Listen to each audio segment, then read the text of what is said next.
Idoso no Brasil é considerado todo aquele com idade igual ou superior a 60 anos, segundo o Estatuto do Idoso. O último censo do IBGE indica que no país são 21 milhões de pessoas com 65 anos ou mais. Isso corresponde a 10% da população. E a projeção do IBGE é que em 23 anos esse número dobre. Mas será que o Brasil está preparado para isso?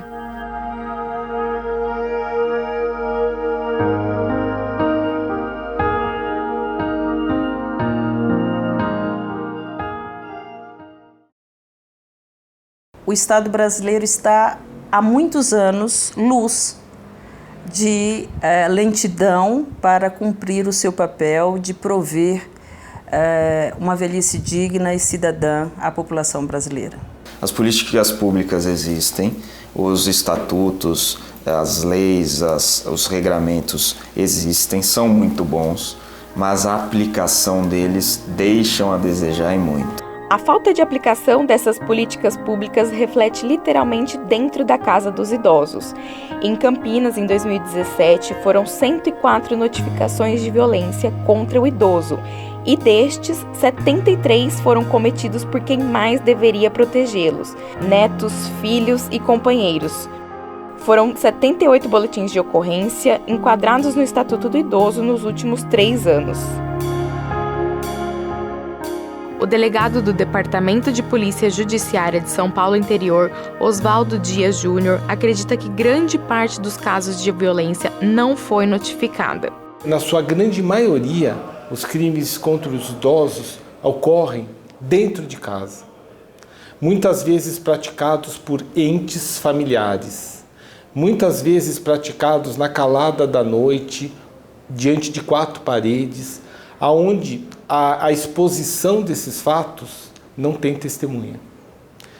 Isso prejudica, inclusive, a informação chegar até a autoridade policial. O delegado explica também que, em grande parte dos casos, o idoso não quer que seu agressor seja punido.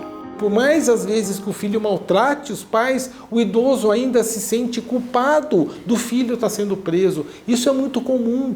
O idoso está sendo maltratado, o idoso está sendo completamente subjugado, a polícia vai, faz o seu papel, prende, prova que esse idoso estava sendo furtado, ele não comia, ele estava sendo maltratado, o dinheiro dele estava sendo subtraído e mesmo assim ele não quer que aquele filho tenha uma penalidade. São várias as violências cometidas contra idosos dentro de casa. E olha, não é necessário que seja uma agressão física para que seja uma violência. Nós vamos conversar com uma senhora que não quer se identificar, que sofreu violência verbal cometida pelo genro. Eu tenho 76 anos, sempre procurei viver na paz. Mas desde quando minha filha casou, eu não tive mais paz, né? Ela mora no 7º andar de um prédio e seu genro no 9º e contou um pouco sobre ameaças que sofreu em novembro deste ano.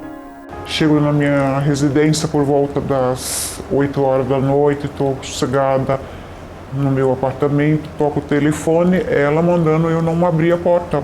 Por que eu não posso abrir? O fulano, ele vai aí, vai acabar com você, vai arrebentar, porém, e chamar o SAMU. Mas ele não desceu e eu vi que ela não ligou, não falou mais nada, subi pelas escadas até o 9º. Me deparei com ele, mas tinha que acontecer, porque estava tendo muita falta de respeito. E aí veio umas palavras muito violentas, verbal, que me doeu muito, muito, sabe? E aí ele veio com a agressão de ameaça que eu não perdia por encontrar ele na rua. Que o dia que eu encontrasse ele na rua, que eu não ia perder, como que se diga, uma ameaça, né? Você não se perde o dia que encontrar comigo na rua. Então, o que quer dizer com isso? E ela comenta que já precisou fazer uso de medicamentos por conta das agressões. Chego a tomar calmante assim para dormir, porque mexe muito com o meu metabolismo, me tira o sono. Sabe aquilo que você fica pensando? O que eu faço? O que eu deixo de fazer? Violência contra idoso não é apenas caso de polícia, é um problema de saúde pública, como comenta a geriatra Maísa Cairala. Pela Organização Mundial de Saúde, isso é um problema de saúde pública. Então, o abuso contra o idoso, a violência, ela é um problema de saúde pública.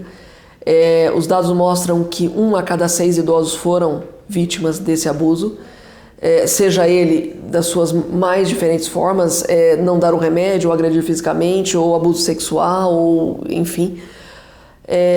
E que no Brasil, pelo Disque 100, que nós devemos denunciar, os dados mostram 100 mil ano de denúncias, né? O que a gente sabe que é muito aquém da realidade.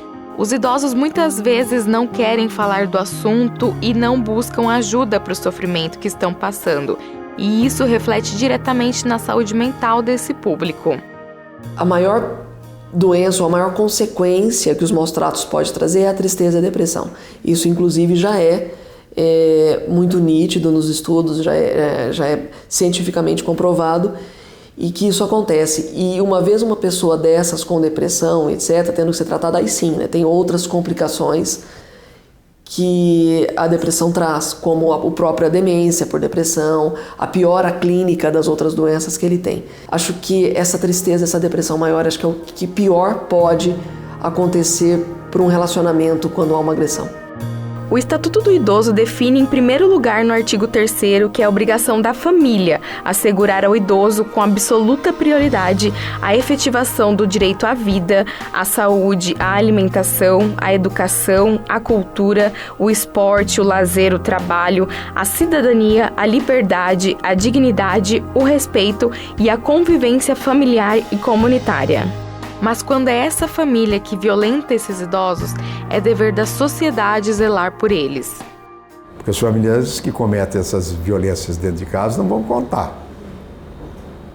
Mas os vizinhos, eles podem, de maneira anônima, mandar alguma coisa para uma delegacia, ou comparecerem, pedir o anonimato, ou irem até o Ministério Público procurar o promotor do idoso, que eles vão dar, com certeza, uma sequência, numa busca, pelo menos verificar o que está acontecendo.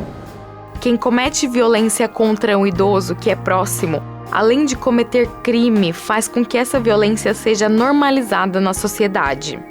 Quem faz isso não percebe que está ensinando aos filhos que é assim que ele pode ser tratado quando ele também for idoso, né? E isso, né, evidentemente, vai se tornando um ciclo vicioso, né, em que as pessoas vão repetindo essas violências, que elas vão assistindo, né, e assim por diante.